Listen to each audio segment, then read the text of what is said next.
Hello all, welcome to toppers world. ഇന്ന് നമ്മൾ നോക്കുന്നത് 9ാം ക്ലാസ്സിലെ ഇംഗ്ലീഷാണ്.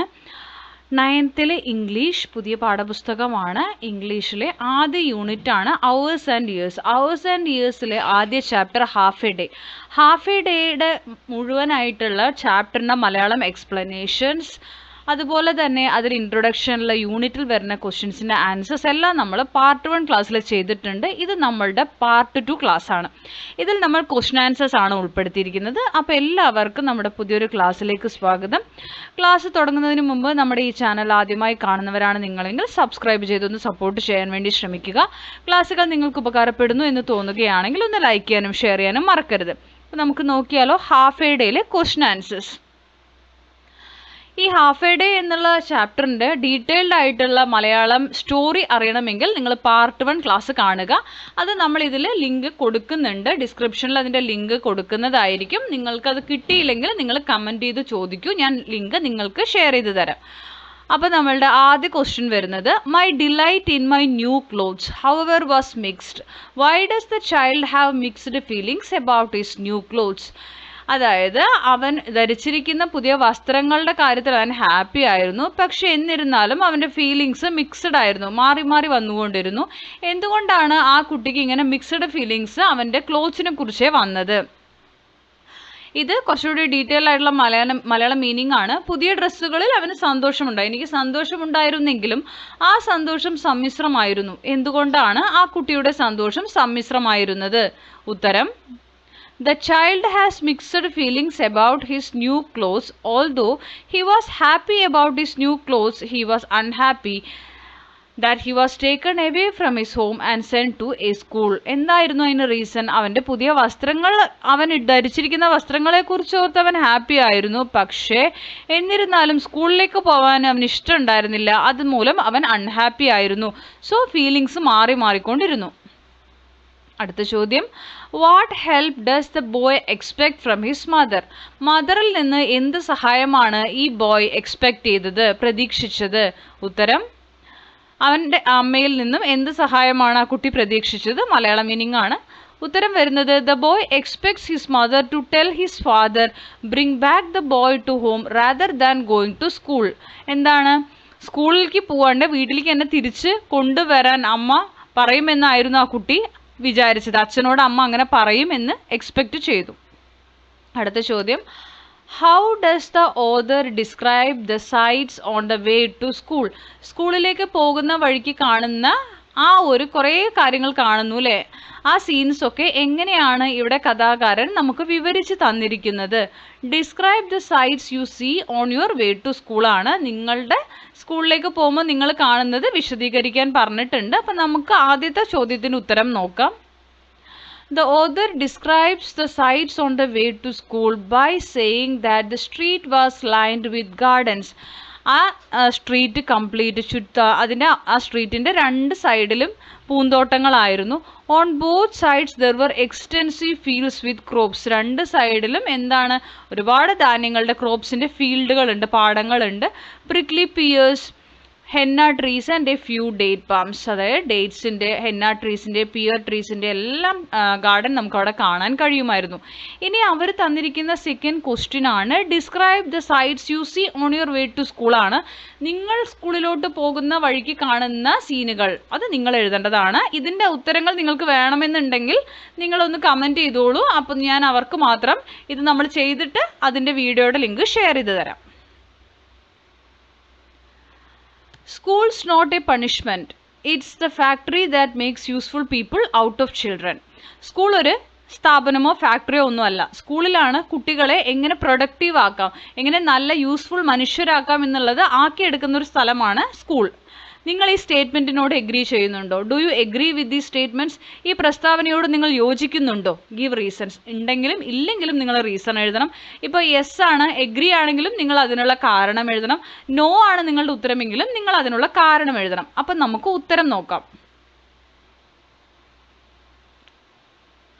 I agree with these statements. School is not a place for punishing students. ഞാൻ ഈ പ്രസ്താവനയോട് യോജിക്കുന്നു. സ്കൂൾ ഒരിക്കലും കുട്ടികളെ ശിക്ഷിക്കാനുള്ള സ്ഥലമല്ല. In schools, children are taught various skills which makes them useful people. സ്കൂളിൽ കുട്ടികളെ വേരിയസ് ആയിട്ടുള്ള സ്കില്ലുകൾ പഠിപ്പിക്കും. ഓരോ കുട്ടികൾക്ക് ഓരോ കഴിവുകളാണ്. ആ കഴിവുകൾ അവരെ ബൂസ്റ്റ് ചെയ്തെടുക്കും, അല്ലെ കുറച്ചുകൂടി അത് ഡെവലപ്പ് ചെയ്തെടുക്കുന്ന ഒരു സ്ഥലം കൂടിയാണ് school. So that they become useful not only to themselves. അങ്ങനെ ചെയ്താൽ മാത്രമേ നമുക്ക് മാത്രമല്ല അതുകൊണ്ട് പ്രയോജനം, സമൂഹത്തിനും നിങ്ങളെ കൊണ്ടെല്ലാം എന്തുണ്ടാവുള്ളൂ, ഉപകാരം ഉണ്ടാവുള്ളൂ. അതായത് സ്കൂൾ കുട്ടികളെ അങ്ങനെയാണ് നമ്മൾ പ്രിപ്പയർ ചെയ്ത് എടുക്കുന്നത് സ്കൂളുകളിൽ. And their families but to the whole world. അവരുടെ കുടുംബത്തിന് മാത്രം ഉപകാരപ്പെടുന്ന രീതിയിലല്ല, ഈ ലോകത്തിന് തന്നെ നല്ല രീതിയിൽ ഉപകാരപ്പെടുന്ന രീതിയിലാണ് സ്കൂൾസിൽ കുട്ടികളെ പഠിപ്പിച്ചെടുക്കുന്നത്. അടുത്തത്, how does the school appear to the boy from a distance. ദൂരെ നിന്ന് നോക്കുമ്പോൾ സ്കൂൾ എങ്ങനെയാണ് ഈ കുട്ടിക്ക് അനുഭവപ്പെട്ടത്, എങ്ങനെയാണ് കാഴ്ചയിൽ ഉണ്ടായിരുന്നത് എന്നാണ്. From a distance, the school appears to the boy like some huge high-walled fortress that is very serious and gloomy. ദൂരെ നിന്ന് നോക്കുമ്പോൾ ഒരു വലിയ കോട്ട പോലെയാണ് തോന്നിയത്, വലിയ മതിലുകളെല്ലാം ഉള്ള സീരിയസ് ആൻഡ് ഗ്ലൂമി ആയിട്ടുള്ള ഒരു സ്ഥലം. What happens when the narrator reaches the school? ഈ കഥാകാരൻ സ്കൂളിൽ എത്തിയപ്പോൾ, നറേറ്റർ സ്കൂളിൽ എത്തിയപ്പോൾ എന്ത് സംഭവിച്ചു? When the narrator reaches the school, he sees some boys and girls. അത് നറേറ്റർ സ്കൂളിൽ എത്തുമ്പോൾ കാണുന്നത് കുറച്ച് ആൺകുട്ടികളെയും പെൺകുട്ടികളെയുമാണ്. He did not know any one of them. ആരെയും തന്നെ അറിയില്ലായിരുന്നു. None knew him also. ആർക്കും ഇവനെയും അറിയില്ലായിരുന്നു. He felt like a person who had lost his way. അവൻ എന്താണ് അനുഭവപ്പെട്ടത്? സ്വയം അവൻ്റെ വഴി അറിയാതെ നഷ്ടപ്പെട്ട ഒരു അവസ്ഥയിലാണ് ആ ഒരു ബോയ്ക്ക് ഫീൽ ചെയ്തത്. A boy came and asked him who brought him there. അപ്പോൾ ഒരു ആൺകുട്ടി ഇവൻ്റെ അടുത്തേക്ക് വന്ന് ചോദിക്കുന്നുണ്ട്, ആരാണ് നിന്നെ ഇവിടെ കൊണ്ടാക്കിയത്? He told him that his father brought him. അപ്പോൾ നമ്മുടെ ഈ ഓഥർ പറയുകയാണ്, എൻ്റെ അച്ഛനാണ് എന്നെ ഇവിടെ കൊണ്ടുവിട്ടതെന്ന് റിപ്ലൈ കൊടുക്കും. The boy said he had no father as he had died. അപ്പോൾ ആ ആൺകുട്ടി, ഇവൻ്റെ അടുത്ത് വന്ന് സംസാരിക്കുന്ന ആൺകുട്ടി പറയും, എനിക്ക് അച്ഛനില്ല, അച്ഛൻ മരിച്ചു എന്ന് പറയും. The narrator did not know what to say to that boy. അപ്പം നമ്മുടെ ഈ നറേറ്റർ, ഈ കഥ പറയുന്ന ആ ബോയ്ക്ക് എന്താണ് ആ കുട്ടിയോട് തിരിച്ച് പറയേണ്ടതെന്ന് അറിയില്ലായിരുന്നു. When the gate was closed, some children cried. ആ സമയത്ത് ഗേറ്റ് അടയ്ക്കുന്നു. ഗേറ്റ് അടച്ചപ്പോൾ കുറേ കുട്ടികളെല്ലാം കരയാൻ തുടങ്ങി. അപ്പോൾ ഇതൊക്കെയാണ് ആ ഒരു സ്കൂളിൽ എത്തിയതിന് ശേഷം നറേറ്ററിൻ്റെ മുന്നിൽ അരങ്ങേറിയ കാര്യങ്ങൾ, അല്ലേ? അടുത്ത ചോദ്യം, what is the effect of the women's words on the newcomers?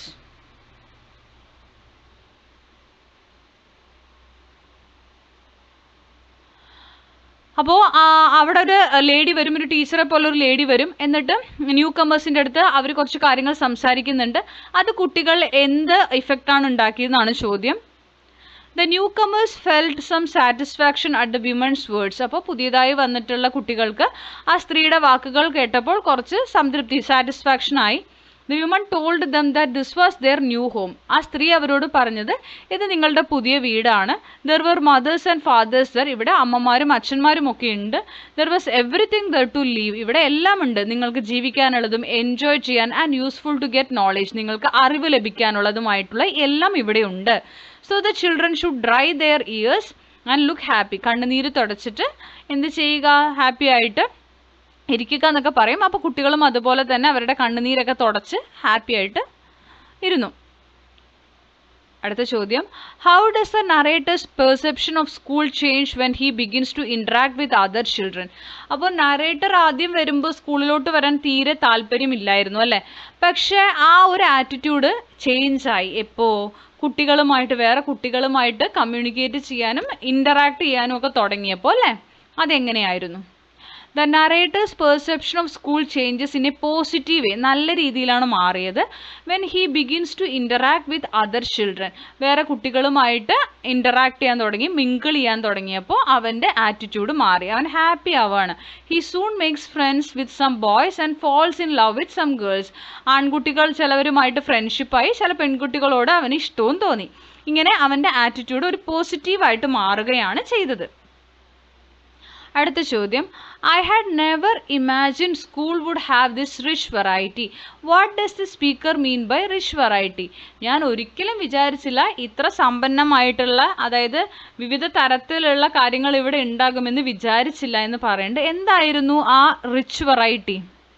Answer: by rich variety, the speaker means that in the school there are different games, swings, the vaulting horse and ball games. ആ സ്കൂളിൽ പല പല തരത്തിലുള്ള games ഉണ്ടായിരുന്നു. ഊഞ്ഞാലുകൾ ഉണ്ടായിരുന്നു, vaulting horse ഉണ്ടായിരുന്നു, ball games ഉണ്ടായിരുന്നു. പിന്നെയോ in the music room the children can Singh songs. Music room ഉണ്ട്, പാട്ട് പാടാനുള്ള മുറി, അവിടെ പോയി പാടാമായിരുന്നു കുട്ടികൾക്ക്. ദേ ലേൺ ലാംഗ്വേജ്, ഭാഷകൾ പഠിക്കാം. ദേ സീ ദ ഗ്ലോബ്, പിന്നെ ഗ്ലോബ്, നമ്മുടെ മൊത്തം ഭൂമിയുടെ ഗ്ലോബ് മോഡൽ അവിടെ ഉണ്ടായിരുന്നു.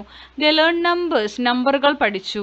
ദേ ഈറ്റ് ടേസ്റ്റി ഫുഡ്, നല്ല ടേസ്റ്റുള്ള ഭക്ഷണം കഴിച്ചു. ടേക്ക് ലിറ്റിൽ നാപ്പ്, കുറച്ച് നേരം ഉറങ്ങി റെസ്റ്റ് എടുത്തു. ആൻഡ് മേക്ക് ഫ്രണ്ട്ഷിപ്സ്, കുറേ ഫ്രണ്ട്സിനെ ഉണ്ടാക്കി. They can play and learn there, അവർക്ക് കളിക്കാം, അതുപോലെ ലേൺ ചെയ്യാം, പഠിക്കാം, എല്ലാം ചെയ്യാൻ പറ്റുന്നുണ്ട്. അതുകൊണ്ടാണ് ഇത്രയും റിച്ച് വെറൈറ്റി എന്നിവിടെ ഉദ്ദേശിച്ചിരിക്കുന്നത്. In the beginning, the narrator uses I to refer to himself. കഥ തുടങ്ങുമ്പോൾ ഈ കഥാകാരൻ I എന്നതാണ് അയാളെ തന്നെ പറയാൻ അയാളെ I എന്ന് വെച്ചിട്ടാണ് റെപ്രസെൻറ്റ് ചെയ്യുന്നത്. Later it changes to we, ശേഷം അത് വി ആയിട്ട് മാറി. ആദ്യം I, ഞാൻ എന്ന് പറഞ്ഞു തുടങ്ങി, പിന്നീട് വി, നമ്മൾ എന്ന് അതിലേക്ക് മാറുന്നു. What do you think is the reason for the shift? എന്തുകൊണ്ടാണ് ആദ്യം I ഉപയോഗിച്ച് പിന്നീട് വിയിലേക്ക് അദ്ദേഹം ചേഞ്ച് ചെയ്തിട്ടുണ്ടാവുക? ഉത്തരം: in the beginning the narrator was alone. കഥ തുടങ്ങുമ്പോൾ ഈ കഥാകാരൻ ഒറ്റയ്ക്കായിരുന്നു. So he used I to refer to himself. അതുകൊണ്ടാണ് അദ്ദേഹത്തെ തന്നെ റെഫർ ചെയ്യാൻ I എന്നുപയോഗിച്ചത്. But soon he made friends with the other children. പിന്നീട് ബാക്കിയുള്ള കുട്ടികളുമായിട്ട് ഫ്രണ്ട്ഷിപ്പായി. And they felt like a close knit community. അങ്ങനെ ഒരു നല്ല ക്ലോസ് കോണ്ടാക്ട് ഫ്രണ്ട്ഷിപ്പ് അവിടെ വന്നു. So that is why the I changes to we. അങ്ങനെ I എന്ന ഞാൻ മാറി നമ്മൾ എന്ന വിയിലേക്ക് മാറി. Now he's not alone. ഇപ്പോൾ അവൻ ഒറ്റയ്ക്കല്ല. He's part of the school community. ആ സ്കൂൾ കമ്മ്യൂണിറ്റിയുടെ ഒരു ഭാഗമായി അവൻ മാറി. അതുകൊണ്ടാണ് ഞാൻ എന്ന വേർഡാണ് I മാറി വി, WEV എന്താ, നമ്മൾ എന്നതിലേക്ക് മാറുകയാണ്. മനസ്സിലായി എന്ന് വിചാരിക്കുന്നു. അടുത്ത ചോദ്യം: what are the challenges and difficulties the narrator encounters at school? എന്തൊക്കെ ബുദ്ധിമുട്ടുകളും ചാലഞ്ചസുമാണ് ആ നറേറ്ററിന് ആ സ്കൂളിൽ അനുഭവിക്കേണ്ടി വന്നത്? The narrator encounters different challenges and difficulties at school. Dusty winds and unexpected accidents happen suddenly. Dusty wind എന്ന് പറഞ്ഞാൽ പൊടിപടലങ്ങൾ നിറഞ്ഞ കാറ്റുകൾ, ഒട്ടും പ്രതീക്ഷിക്കാത്ത ആക്സിഡൻറ്റുകളെല്ലാം സംഭവിച്ചു. enmities develop and they bring pain. ശത്രുതകൾ ഉണ്ടായി, അത് ഭയങ്കര സങ്കടങ്ങൾ, അതുപോലെ hatred and fights, വെറുപ്പ്, ഫൈറ്റ് എല്ലാം ഉണ്ടായി. The head mistress of the school often smiles. അപ്പോഴും ആ സ്കൂളിൻ്റെ ഹെഡ് മിസ്ട്രസ് എപ്പോഴും ചിരിക്കുന്നവരാണ്. ബട്ട് ഷീ സംടൈംസ് സ്കൂൾസ്, ചില സമയത്ത് അവർ ചീത്ത പറയാറുണ്ട്. And even beats the student, ചില സമയത്ത് കുട്ടികളെ അടിക്കാറുമുണ്ട്. അപ്പോൾ ഇങ്ങനത്തെ കാര്യങ്ങളൊക്കെ അവിടെ നടക്കുന്നുണ്ട്. അടുത്തത്: it's A long time since we last met, how are you? നമ്മൾ കണ്ടിട്ട് കുറച്ച് കാലമായി, നിനക്ക് സുഖമാണോ? Who says this? ഇത് ആരാണ് ചോദിക്കുന്നത്, ആരാ പറയുന്നത്? How does this encounter help the narrator understand the changes around him? അപ്പോൾ ഈ ഒരു മീറ്റിംഗ്, ആരെയോ കാണുന്നുണ്ട്, അയാൾക്ക് ആ നറേറ്റർ ഇങ്ങനെ കണ്ടുമുട്ടുന്നു. അപ്പോൾ ഇയാളുടെ ചുറ്റും എന്തൊക്കെയോ മാറ്റങ്ങൾ ഉണ്ടായി എന്നത് ഇതിൽ നിന്ന് അയാൾ എങ്ങനെയാണ് മനസ്സിലാക്കിയെടുക്കുന്നത് ഈ കണ്ടുമുട്ടലിലൂടെ? ഉത്തരം: the middle aged man says that. ഇത് ആ മിഡിൽ ഏജ്ഡ് മാൻ ആണ് ആ വേർഡ്സ് പറയുന്നത്. This encounter helps the narrator understand the changes around him by telling him that a lot of things have changed. ചുറ്റും ഒരുപാട് കാര്യങ്ങൾ മാറി എന്ന് അയാൾക്ക് പതുക്കെ മനസ്സിലാവുന്നുണ്ട്. The street is no more lined with gardens. ആ സ്ട്രീറ്റിൽ ഇപ്പോൾ പൂന്തോട്ടങ്ങളില്ല.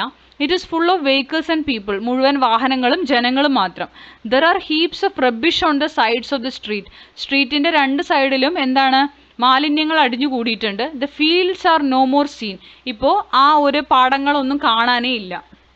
അത്തരത്തിലൊരു മാറ്റമായിരുന്നു ഈ നറേറ്റർ ആ സ്കൂളിനകത്ത് പോയി പുറത്ത് വരുമ്പോഴത്തേക്കും ആ ചുറ്റും സംഭവിച്ചിട്ടുണ്ടായിരുന്നത്. അടുത്തത്: what emotions and thoughts run through the narrator's mind as he tries to cross the street? അപ്പോൾ ഈ നമ്മുടെ നറേറ്റർ പുറത്ത് വന്ന് റോഡ് ക്രോസ് ചെയ്യാൻ നിൽക്കുന്ന സമയത്ത് എന്തൊക്കെ ഇമോഷൻസും അതുപോലെ വിചാരങ്ങൾ, തോട്ട്സുമാണ് അയാളുടെ മൈൻഡിലൂടെ പോയത്? ഉത്തരം: as he tries to cross the street the emotions of surprise, wonder and disbelief run through the narrator's mind. ആദ്യം അദ്ദേഹത്തിന് തോന്നിയത് അത്ഭുതമായിരുന്നു, എന്ത് സംഭവിച്ചു എന്ന് അറിയുന്നില്ല. വണ്ടർ ആൻഡ് ഡിസ്ബിലീഫ്, വിശ്വസിക്കാൻ പറ്റാത്ത അവസ്ഥ. So many thoughts come to him. ഒരുപാട് ചിന്തകൾ മനസ്സിലോട്ട് കടന്നു വന്നു. The street is no more lined with gardens. ഇപ്പോൾ ആ സ്ട്രീറ്റിൽ പൂന്തോട്ടങ്ങളില്ല. The street is full of people and vehicles. മുഴുവൻ ജനങ്ങളും വാഹനങ്ങളും മാത്രം. There are rubbish heaps on both sides of the street. സ്ട്രീറ്റിൻ്റെ രണ്ട് സൈഡും മാലിന്യ കൂമ്പാരങ്ങൾ. The extensive fields are gone. വളരെ വിശാലമായ പാടങ്ങൾ ഉണ്ടായിരുന്നു, അതും പോയി, അതും കാണാനില്ല. High buildings R everywhere. ഉയർന്ന കെട്ടിടങ്ങളാണ് എല്ലാവിടെയും. Noises shake the air. എല്ലാവിടെയും സൗണ്ട്, വാഹനങ്ങളുടെ സൗണ്ടാണിപ്പോൾ ചുറ്റുപാടും എയറിൽ മുഴുവൻ. A band is announcing the opening of a circus. അപ്പോഴാണ് ഒരു അനൗൺസ്മെൻറ്റ് കേൾക്കുന്നത്, സർക്കസ് വരാൻ പോകുന്നുണ്ട് അവിടെ, അതിൻ്റെ announcement. There is a shriek of the siren of the fire engine. പിന്നെ ഫയർ എൻജിൻ പോകുന്നതിൻ്റെ സൗണ്ടും കേട്ടുകൊണ്ടിരിക്കുന്നുണ്ട്. A truck is carrying soldiers. ഒരു ട്രക്കിൽ പട്ടാളക്കാരെ, സോൾജേഴ്സിനെ കൊണ്ടുപോകുന്നുണ്ട്. ഇതെല്ലാമാണ് ആ നറേറ്റർ റോഡ് ക്രോസ് ചെയ്യാൻ നിൽക്കുമ്പോൾ കാണുന്ന കാഴ്ചകൾ. Is this story about half a day or almost a whole life? ഈ ഒരു കഥ ഒരു പകുതി ദിവസത്തിൽ നടക്കുന്നതാണോ അതോ ഒരു ജീവിതത്തിൽ മുഴുവനായിട്ട് നടന്നതായിരുന്നോ? ഇത് നിങ്ങളോടുള്ള ചോദ്യമാണ്. നമ്മളത് വായിക്കുമ്പോൾ കഥ തുടങ്ങുന്നത് അയാളൊരു ചെറിയ കുട്ടിയെ സ്കൂളിലേക്ക് കൊണ്ടുവിടുന്നു. പക്ഷേ ആ ഒരു ദിവസം അവസാനിച്ച് ഒരു ദിവസത്തിൽ സ്കൂൾ കഴിഞ്ഞ കുട്ടി പുറത്ത് വരുമ്പോൾ മൊത്തത്തിൽ എല്ലാം മാറിയിരിക്കുന്നു. അപ്പോൾ ഇത് ഒരു ജീവിതത്തിൻ്റെ മൊത്തം കഥയാണോ ഒരു ദിവസത്തെ കഥയാണോ? അല്ല, ഒരു പകുതി ദിവസത്തെ കഥയാണോ? Give reasons to support your answer. നിങ്ങളുടെ ആൻസർ എന്താണെന്ന് എഴുതിയിട്ട് അതിനെ സപ്പോർട്ട് ചെയ്യാൻ വേണ്ടിയിട്ട് ഒന്ന് എക്സ്പ്ലെയിൻ ചെയ്യണം. നമുക്ക് നോക്കാം. This story is about almost a whole life. ഇതൊരു മുഴുവൻ ജീവിതത്തിൻ്റെ കഥയാണ്. There are many reasons to show that. We see the narrator waiting to cross the street as he had to cross Abu Khoda to reach home. Because of the heavy traffic, he can't cross it easily. Then a young boy employed in an ironing shop tells the narrator, "Grandpa, let me take you across." അപ്പോൾ ഇത് ഒരു മുഴുവൻ ജീവിതത്തിൻ്റെ കഥയാണ്. അത് എപ്പോഴാണ് നമുക്ക് മനസ്സിലാവുക? ഈ റോഡ് ക്രോസ് ചെയ്യാൻ നിൽക്കുന്ന സമയത്ത് ഒരു ചെറിയ പയ്യൻ, ആ ഒരു ഇസ്തിരി അയൺ ചെയ്ത് കൊടുക്കുന്ന കടയിൽ ജോലി ചെയ്യുന്ന ഒരു പയ്യൻ വന്നിട്ട് അപ്പൂപ്പ എന്നാണ് വിളിക്കുന്നത് അല്ലേ, ഗ്രാൻഡ് പാ, ഞാൻ നിങ്ങളെ റോഡ് ക്രോസ് ചെയ്യാൻ സഹായിക്കാമെന്ന് പറയുന്നു. അപ്പോൾ അത്രയും വർഷങ്ങൾ കടന്നു പോയി എന്നല്ലേ അതിൻ്റെ അർത്ഥം. Then we so the unbelievable changes in and around the old street. പിന്നെ നമുക്ക് ആ സ്ട്രീറ്റിൽ അവർ എക്സാമ്പിൾ പറയുന്നുണ്ട്, സ്ട്രീറ്റിൽ വന്ന മാറ്റങ്ങൾ. The school boy at the start of the story has become A grand പാ അറ്റ് ദ എൻഡ്. കഥയുടെ തുടക്കത്തിൽ ഒരു സ്കൂൾ കുട്ടിയായിട്ടാണ് നമ്മുടെ നറേറ്റർ ഇവിടെ വരുന്നത്. പക്ഷെ കഥ അവസാനിക്കുമ്പോൾ ഇതൊരു ഗ്രാൻഡ് പേ ആയിട്ട് മാറുന്നു. സോ ഇതൊരു മുഴുവൻ ജീവിതത്തിൻ്റെ കഥയാണ്. So the story is not about a half a day, പകുതി ദിവസത്തിൻ്റെ കഥയല്ല, but almost a whole life, ഒരു ജീവിതത്തിൻ്റെ മുഴുവനായിട്ടുള്ള ജീവിതാവസാനം വരെയുള്ള ഒരു കഥയാണ് ഇത് കേട്ടോ. അപ്പോൾ ഇത്രയുമാണ് നമ്മൾ ഇന്നത്തെ ക്ലാസ്സിൽ ഉൾപ്പെടുത്തിയിരിക്കുന്നത്. ക്ലാസ്സുകൾ മാക്സിമം കണ്ട് സപ്പോർട്ട് ചെയ്യുക. അതുപോലെ തന്നെ ഇനി നമ്മൾക്ക് ഇതിൻ്റെ പാർട്ട് 3യിൽ നമ്മൾ ആക്ടിവിറ്റീസ് ആണ് ഉൾപ്പെടുത്തിയിരിക്കുന്നത്. അപ്പോൾ ക്ലാസ്സുകൾ നിങ്ങൾക്ക് ഉപകാരപ്പെടുന്നുണ്ടെങ്കിൽ ലൈക്ക് ചെയ്യുക, ഷെയർ ചെയ്യുക, സബ്സ്ക്രൈബ് ചെയ്യുക. എല്ലാ സബ്ജക്ട്സിൻ്റെയും ഇതുപോലുള്ള വീഡിയോസ് നിങ്ങൾക്ക് നമ്മുടെ ചാനലിൽ അവൈലബിൾ ആയിരിക്കും. എന്തെങ്കിലും സംശയങ്ങളുണ്ടെങ്കിൽ നിങ്ങൾക്ക് കമൻറ്റിലൂടെ ചോദിക്കാം. എല്ലാ കമൻസിനും ഞങ്ങൾ റിപ്ലൈ തരുന്നതായിരിക്കും. തുടർന്നും വാച്ച് ചെയ്ത് സപ്പോർട്ട് ചെയ്യുക. Thank you for watching.